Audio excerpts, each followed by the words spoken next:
Good morning. Hi. My name is Kerri Wade. If we haven't met before, it's nice to meet you. I live in Chandler, Arizona. I am a Karuna Reiki practitioner and an Usui Reiki master teacher.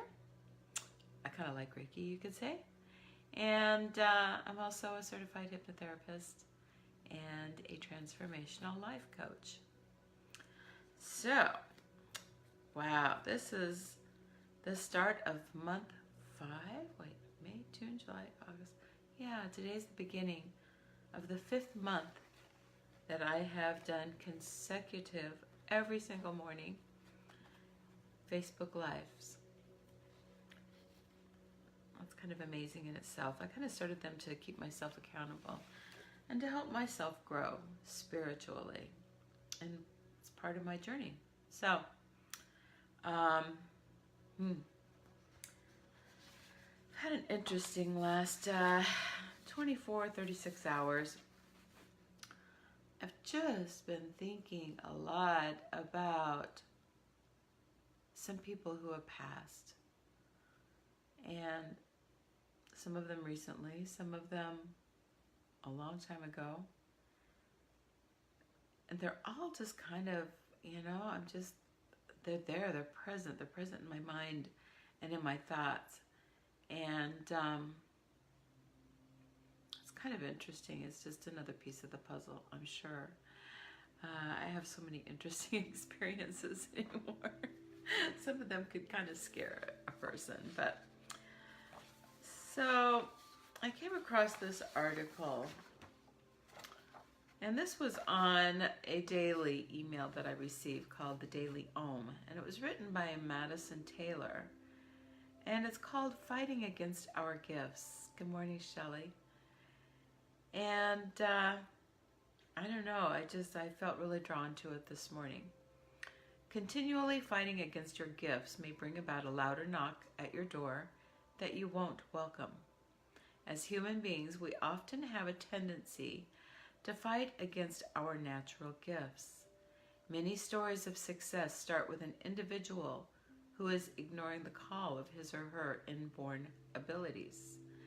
There are many possible reasons for this resistance. From fear that the calling will be too difficult, to a belief that the very work one is being asked to do, a disbelief, in the very work that one is being asked to do.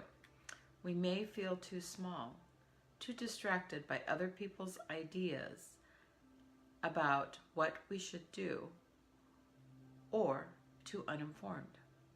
Whatever the case, the resistance to actualizing ourselves has very concrete consequences, and many of us have been called out of hiding by an illness or a twist of fate that unequivocally dismantled our resistance. In other words, the universe knocks, and if we don't answer, it knocks louder. Anybody attest to this? Amen. For example, if you were meant to be a psychic or a medium and you aren't using that gift, you may get headaches.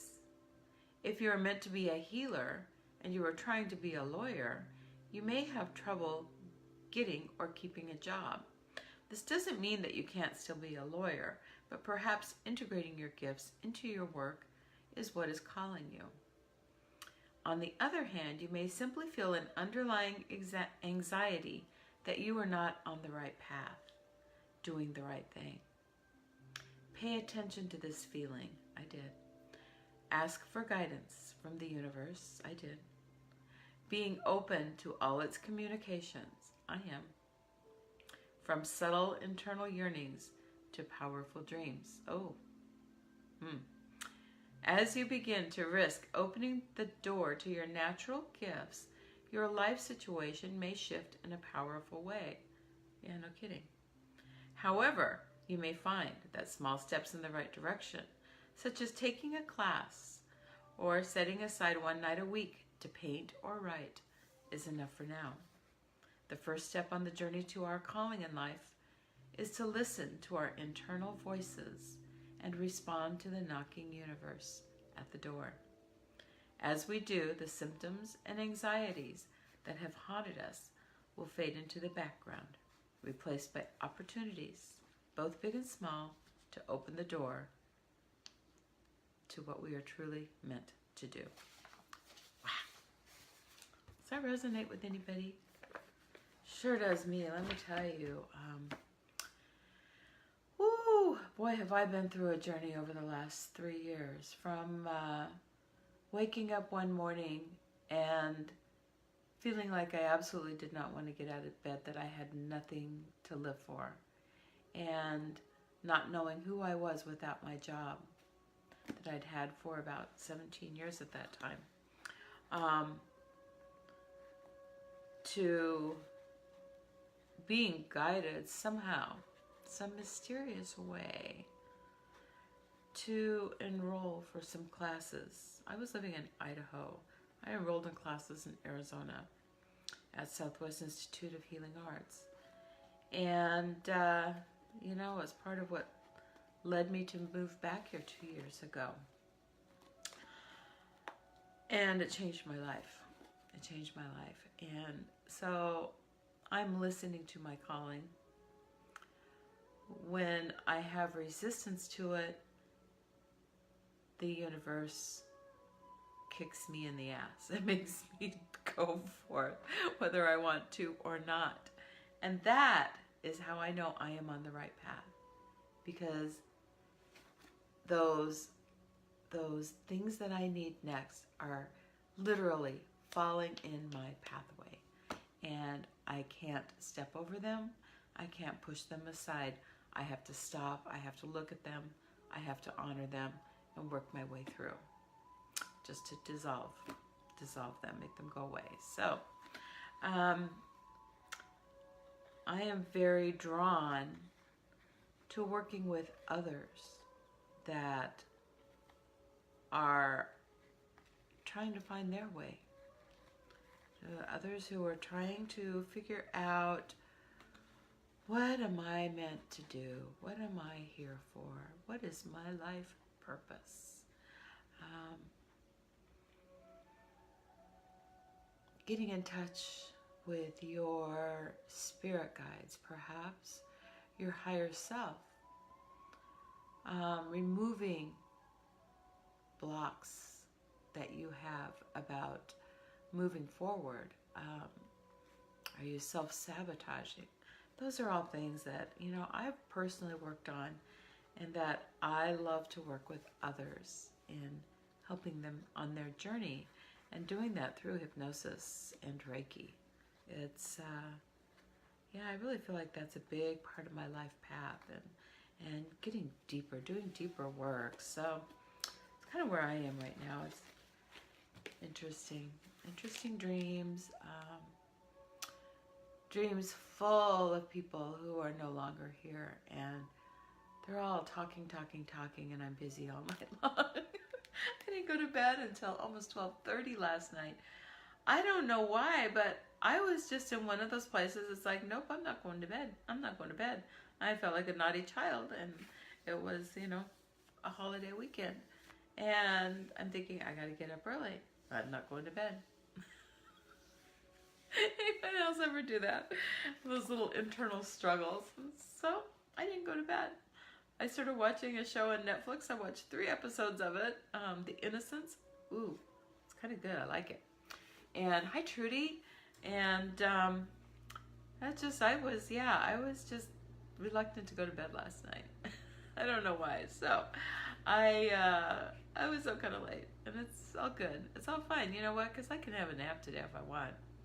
Yeah, I can do that. So today's chapter in the Book of Awakening has a very interesting name. It's called Kikakou and Basho. And I'm like, what the hell is this about? So I had to do a little Googling before I went on this morning. And Kikakou was a disciple. He wrote Japanese haiku, and he lived back in the late 1600s, early 1700s. He was a disciple of another very famous, who I now know, didn't know then, poet by the name of Basho. Basho. And Kikakou tended to write kind of in the reverse of Basho. And Basho wrote from a perspective of how we need to be giving life and building things, not tearing things apart and taking away life. And Kikakou wrote sort of in the opposite of that. And so that's how it gets its name. And the little intro here to this chapter says we shouldn't abuse God's creatures. You must reverse the haiku, not a dragonfly remove its rings, pepper tree, but a pepper tree add wings to it, dragonfly. And basically there was a haiku poem that Kikakou wrote that referred to removing a dragonfly's wings. And that's kind of where this came from. So this is just an excerpt from the Japanese master Basho in response to Kikakou's poem. So it's a very weird title, and I didn't understand it. And so now it makes more sense to me. So there's your useless education for the day. Hopefully that's the only useless education you get today. No, maybe I shouldn't say that. That might be mean, but let's just read the chapter. The destruction or healing of the world hinges on which way this thought unfolds. Whether we pull things apart or put things together makes all the difference. Indeed, Basho's small instruction reveals to us how human history has unfolded, with one pilgrim taking things apart and another putting them back together, and on and on. As an example, let's look at two very different explorers who both shaped the world as we know it, Christopher Columbus and Carl Jung.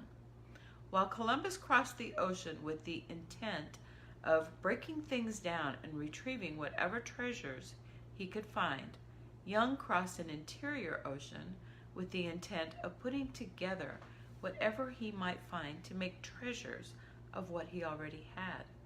We must ask what made one explorer set foot on a continent he'd never seen and proclaim, "This is mine," and what made the other bow and utter in humility, "I belong to this." Perhaps the difference is that Columbus was searching outwardly with a predetermined sense of conquest when he reached the New World, and Carl Jung was searching inwardly with an undetermined sense of love when he reached the unconscious. Both were clearly devoted to their search, but where Columbus was intent to separate and own, Jung, like Basho, was intent to unify and belong. We must be watchful, for we suffer both the impulse to separate and own and the impulse to unify and belong. As our eyes shut and open repeatedly, we as builders take things apart and put them together repeatedly. Yet as wakefulness depends on keeping the eyes open, healing often depends on keeping things joined. In love and friendship, in seeking to learn and grow, in trying to understand ourselves, how often do we, like Kikakou, remove the wings of the thing before it has a chance to free us? Now you see why I had to do a little Googling, because otherwise I would not have understood what this was saying at all, because I didn't know who Kikakou and Basho were. So here's our exercise today. Sit quietly and meditate on a quest you are currently involved in. Might be a quest for self-understanding, for a deeper relationship, or for a home or a better life or a better job.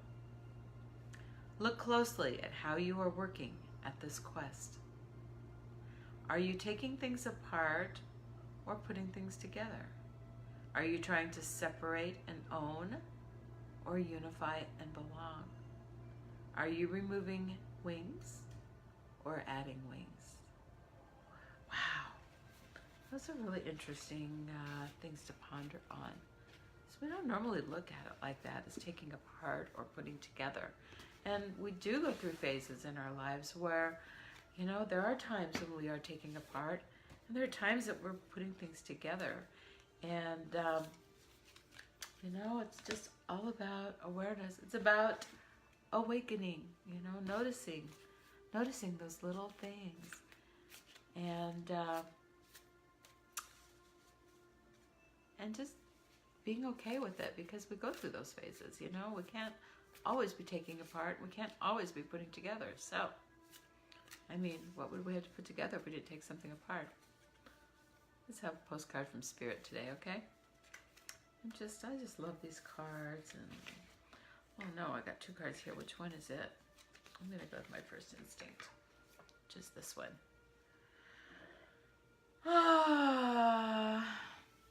These are postcards from Spirit. They're from a deck of cards by, sorry, I'm fiddling around here, Colette Baron Reed. And they're just beautiful little messages. We went through the whole deck here when I first started this, May 1st.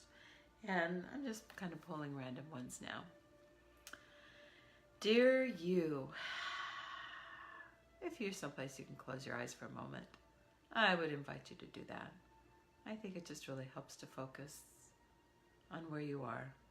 Just let yourself relax and be still and listen.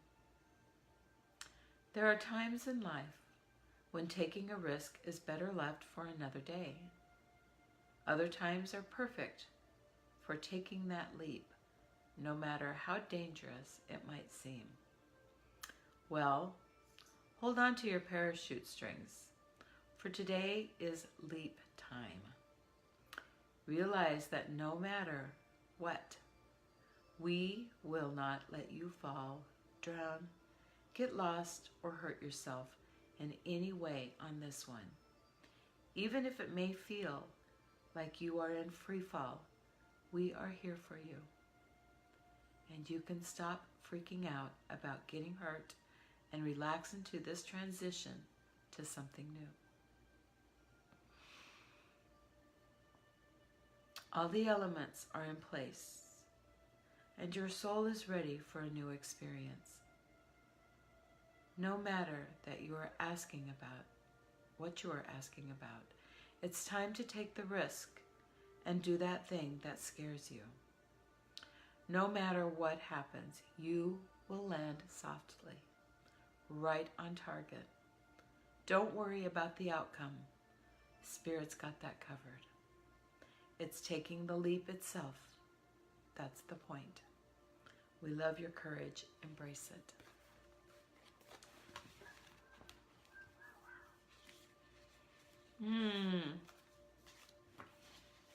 Woo! Woo! That's big. That's big stuff.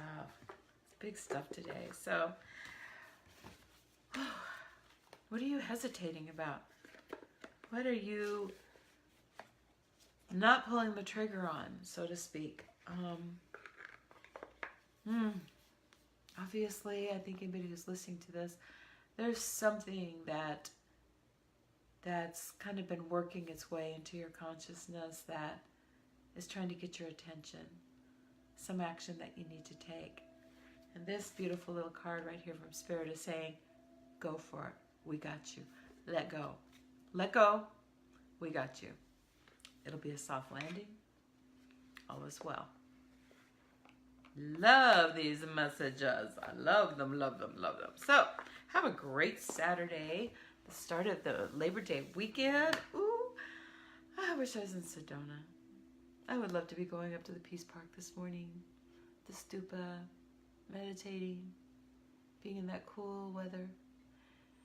Instead, I'm going to go host my patio and pick up dog poop and make breakfast for Connor and all that good stuff I do every day. Woo! My life is so glamorous. You guys have a great day. Speaking of the devil, there's Mr. C now. Hello, buddy. Can you say good morning? Can you say good morning? He's such a cutie. There's his nose. Hi, buddy. How are ya? So, that's our plan. I think he heard the word breakfast and he woke up. So, have a great day, and I will talk to you all tomorrow morning. I love you. Be safe today. Bye-bye.